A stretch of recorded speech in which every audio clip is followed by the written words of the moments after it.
Talofa, Malale, Bula, and welcome to Season 5, Episode 47 of Breakfast Bites by TEIVOVOsports.com. A wrap of Pasifika People's news on a cloudy but warm Saturday morning, 20 May 2023. Coming to you with tons of hanisi from the 180th meridian in the middle of the Pacific Ocean.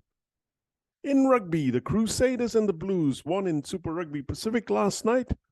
In the big test today, Fiji Women take on the Wallaroos in Sydney at 7 p.m, while the Fijian Drua play New South Wales Waratahs at 9:35 p.m.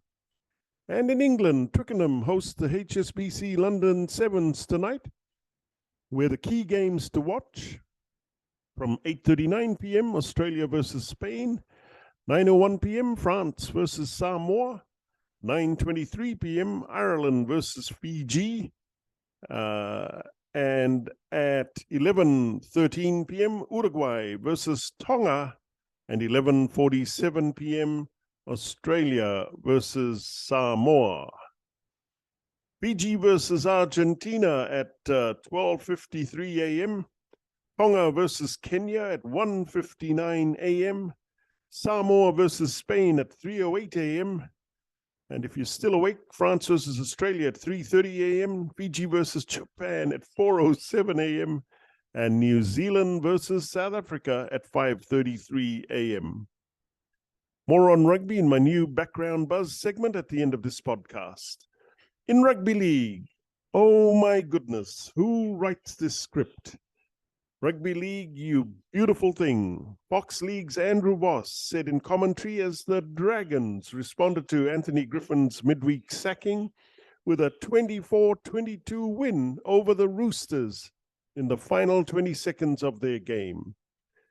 Look at the Dragons fans now. Their prayers have been answered, Voss added. Meanwhile, the Eels upset South Sydney 36-16 to break a 6-game hoodoo against the Rabbitohs, with Mitchell Moses starring in his return at Allianz Stadium.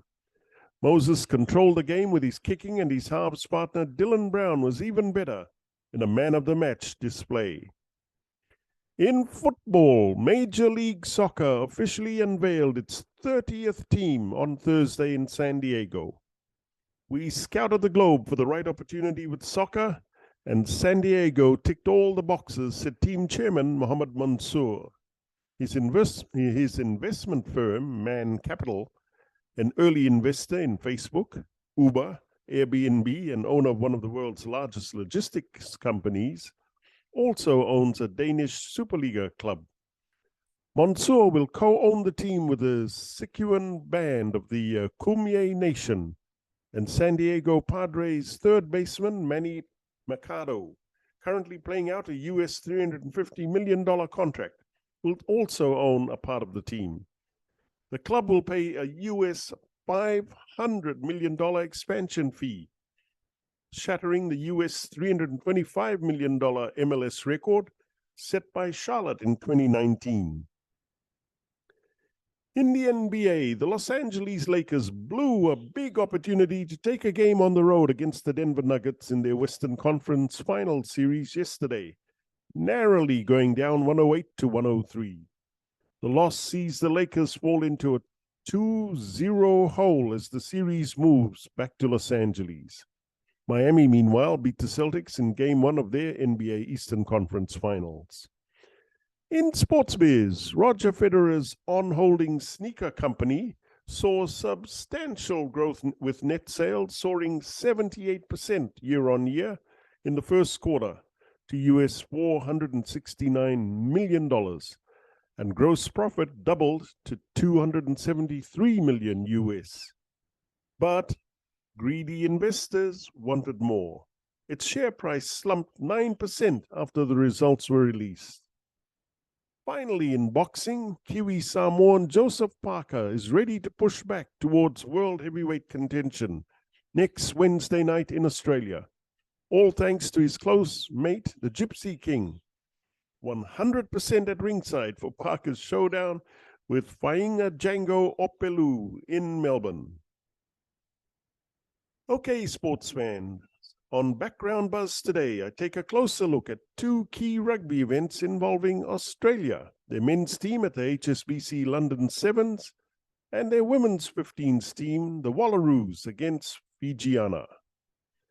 Twickenham hosts the final tournament of the HSBC World Rugby 7 Series 2023, where New Zealand will be crowned series champions. Of big interest to Australian fans is the one final Paris 2024 Olympic spot to be decided, with defending champions from 2022 Australia holding a 9-point cushion over Samoa and South Africa.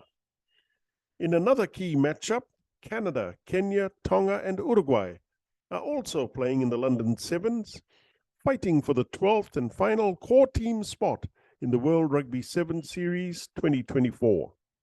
The action kicks off tonight at 9:39 p.m. with Australia versus Spain and New Zealand facing South Africa at 18:33 or 8:33. Sorry, that should be. I haven't got that quite right, but we'll see about that.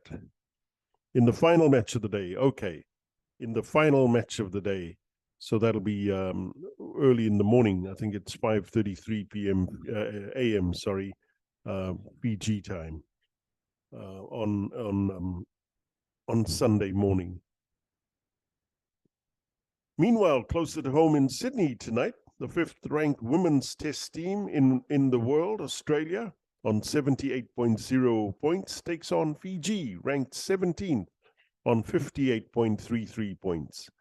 While the Wallaroos cannot improve their 5th-place ranking with a victory due to the 19.67 points difference between the teams, a draw would be enough for Fiji to move above Hong Kong, China into 16th place. Australia would still hang on to 5th spot over Wales. A new high awaits Fiji if they can beat Australia for the first time.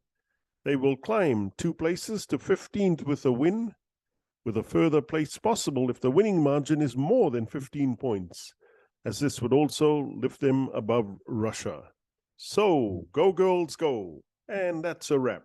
For TEIVOVOsports.com, I'm Kaldan Kamir. Please hit the like and subscribe buttons below if you want to receive more Pasifika sports highlights on Breakfast Bites. Malo, Vina'a, and thank you all too much for all your love and support.